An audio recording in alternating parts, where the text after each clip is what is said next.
rentan masalah mental pasca pandemi. Masa sih?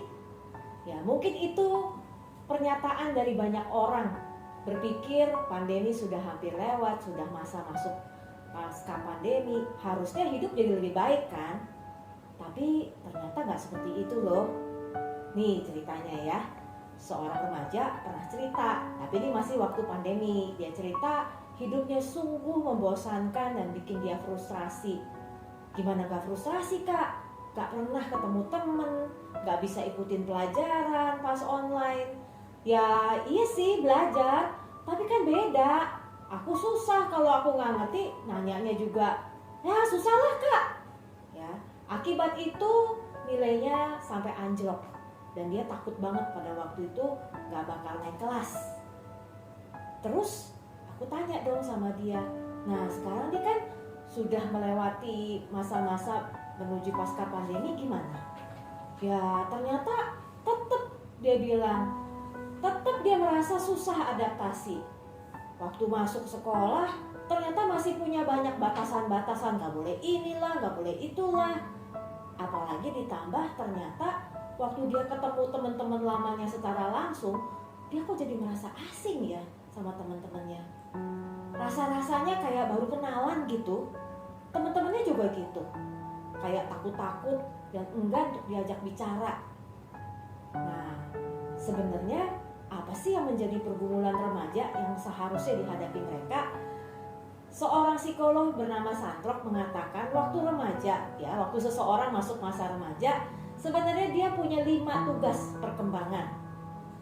Nah, 5 tugas perkembangan itu harus dia selesaikan satu demi satu sebagai remaja. Nah, kira-kira seperti apa sih 5 tugas itu? Nah, yang pertama, sebagai remaja, dia harus mampu beradaptasi dan menerima perubahan di dalam fisiknya. Ya, dulunya anak-anak sekarang udah berubah nih, semakin tinggi mungkin. Ya, ada hal-hal yang mengagetkan buat dia dan dia harus kembali beradaptasi dengan perubahan-perubahan tersebut. Nah, yang kedua, seorang remaja juga harus berjuang menghadapi dan mengendalikan badai fluktuasi emosi.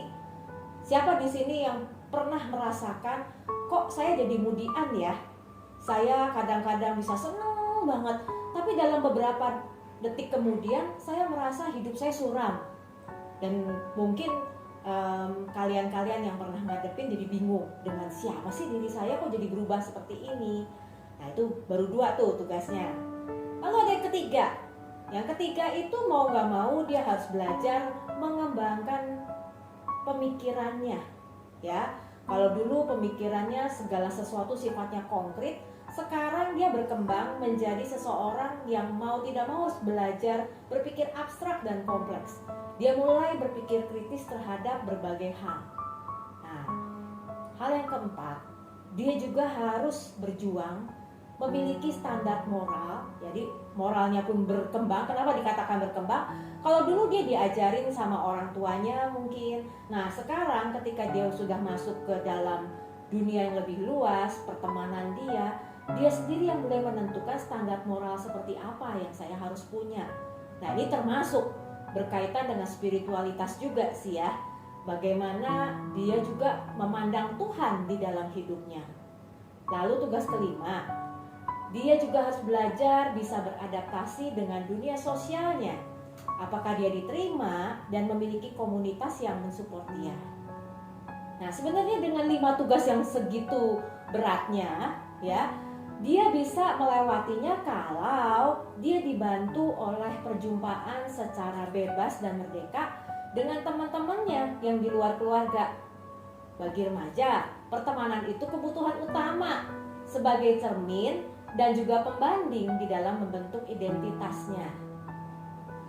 Nah, bayangin ya teman-teman, sebelum pandemi, remaja sebenarnya udah punya tugas sebegitu berat ya. Dia harus lewatin satu demi satu. Nah, pas pandemi beneran datang di dalam dunia ini dan akhirnya menerpa, mungkin kalian-kalian yang nonton ya, para remaja, kalian akhirnya benar-benar mengalami kesulitan yang lebih berat daripada menyelesaikan 5 tugas tadi. Kenapa? Dia gak punya lagi kesempatan ketemu sama teman sebayanya yang bisa jadi sparring partner, buat teman diskusi, supaya bagaimana caranya dia bisa belajar berpikir yang berkembang, yang sehat. Nah, termasuk waktu dia tertekan dalam emosi, dia nggak punya teman curhat. Berasa aneh gitu ya kalau curhatnya cuma lewat sosial media gitu kan, lewat Zoom. Tapi waktu benar-benar ngalamin seperti itu, mereka jadi bingung sendiri gitu. Dia nggak tahu mesti cerita sama siapa. Nah, hal berikutnya juga energi yang dia punya juga. Nah, ini bicara soal fisik ya sebenarnya. Ini energi yang dia punya di dalam dirinya susah dia salurkan. Ya, semasa pandemi dia nggak bisa olahraga. Bahkan bicara soal sekolah dia dibatasi dengan HP atau laptop saja.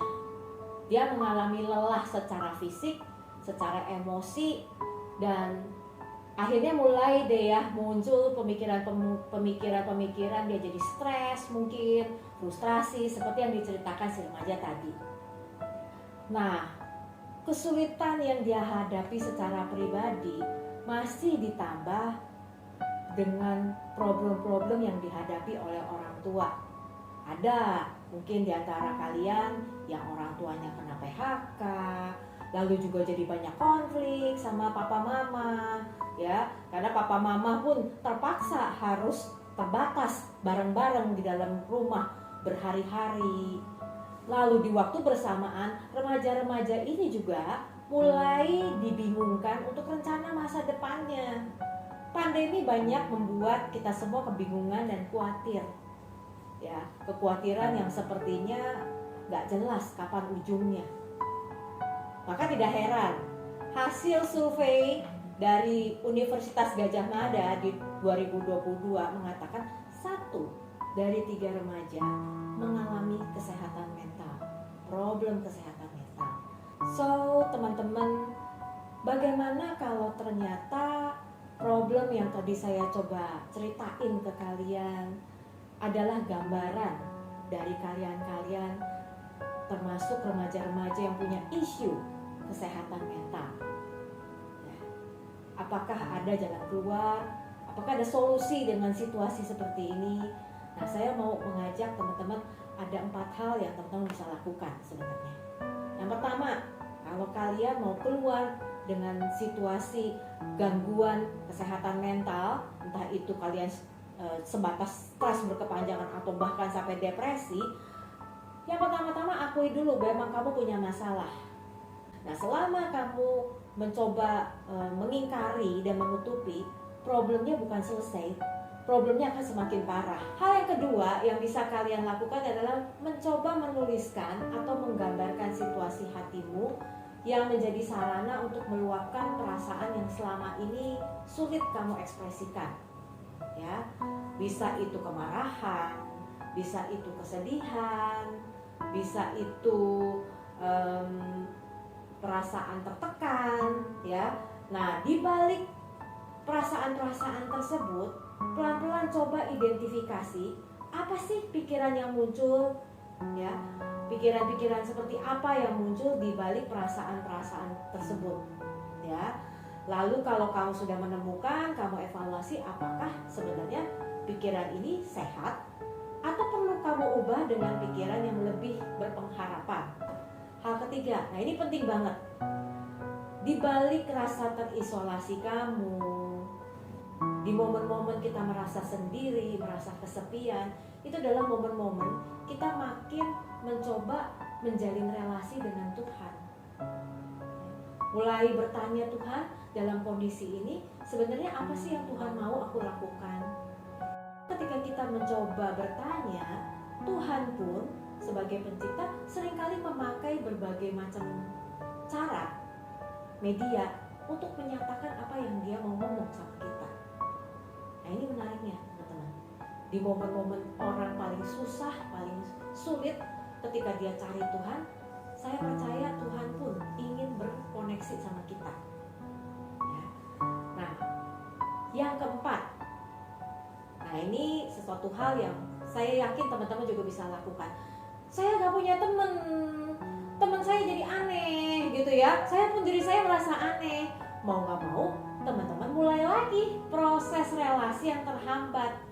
belajar lagi membuka diri sama orang lain, belajar lagi untuk peduli sama orang lain. Nah, ada satu lagi sebenarnya, carilah kakak pembimbing atau konselor ya, yang bisa menolong kamu menjadi mediator, ngobrol sama kakak pembimbing ini.